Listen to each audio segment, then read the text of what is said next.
కాసేపట్లో తెలంగాణలో ఆర్థిక శాఖ మంత్రి బట్టి విక్రమార్క బడ్జెట్ను ప్రవేశపెట్టనున్నారు. శాసన మండలిలో మంత్రి శ్రీధర్ బాబు బడ్జెట్ ప్రవేశపెడతారు. తెలంగాణ బడ్జెట్ మొత్తం 2,80,000 కోట్ల నుంచి 2,90,000 కోట్ల వరకు ఉండే అవకాశం ఉంది. ఎన్నికల్లో కాంగ్రెస్ పార్టీ ఇచ్చిన గ్యారంటీ హామీల అమలుకు 50,000 కోట్లకు పైగా కేటాయించే అవకాశం ఉంది.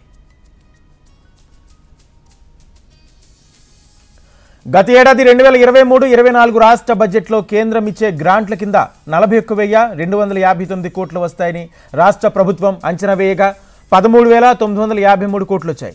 ఈ ఏడాది 2024-25 ఆర్థిక సంవత్సరానికి 21,075 కోట్లు వస్తాయని ఓటాన్ అకౌంట్లో రాష్ట్ర ప్రభుత్వం అంచనా వేసిన ఏప్రిల్ నుంచి జూన్ వరకు మొదటి త్రైమాసికంలో ఏమీ రాలేదు. దీంతో ఓటాన్ అకౌంట్లో చూపిన విధంగా కేంద్రం గ్రాంట్ల మొత్తాన్ని ఇప్పుడు యథాతథంగా చూపాలా లేక తగ్గించాలా అని రాష్ట్ర మంత్రివర్గంలో నిర్ణయించనున్నారని సమాచారం.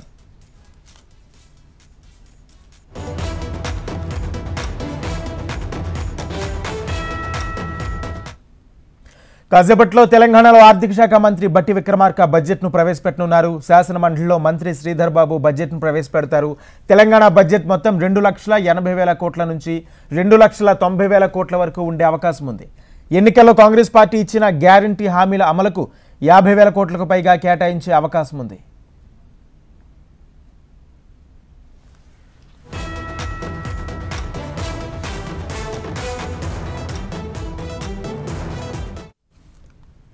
గత ఏడాది 2023-24 రాష్ట్ర బడ్జెట్లో కేంద్రం ఇచ్చే గ్రాంట్ల కింద 41,259 కోట్లు వస్తాయని రాష్ట్ర ప్రభుత్వం అంచనా వేయగా 13,953 కోట్లు వచ్చాయి. ఈ ఏడాది 2024-25 ఆర్థిక సంవత్సరానికి 21,075 కోట్లు వస్తాయని ఓటాన్ అకౌంట్లో రాష్ట్ర ప్రభుత్వం అంచనా వేసిన ఏప్రిల్ నుంచి జూన్ వరకు మొదటి త్రైమాసికంలో ఏమీ రాలేదు. దీంతో ఓటాన్ అకౌంట్లో చూపిన విధంగా కేంద్రం గ్రాంట్ల మొత్తాన్ని ఇప్పుడు యథాతథంగా చూపాలా లేదా లేక తగ్గించాలా అనేది రాష్ట్ర మంత్రివర్గంలో నిర్ణయించనున్నారని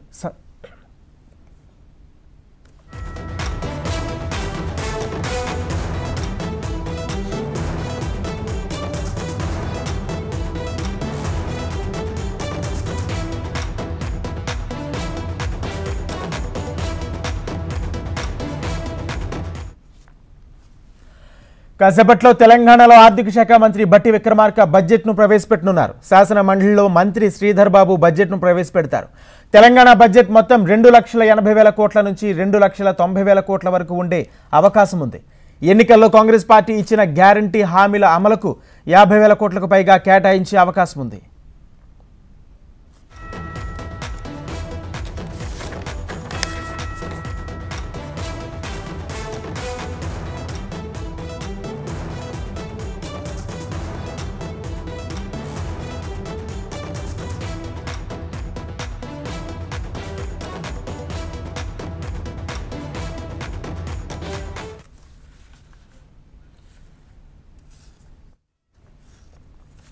తెలంగాణ అసెంబ్లీ సమావేశాలు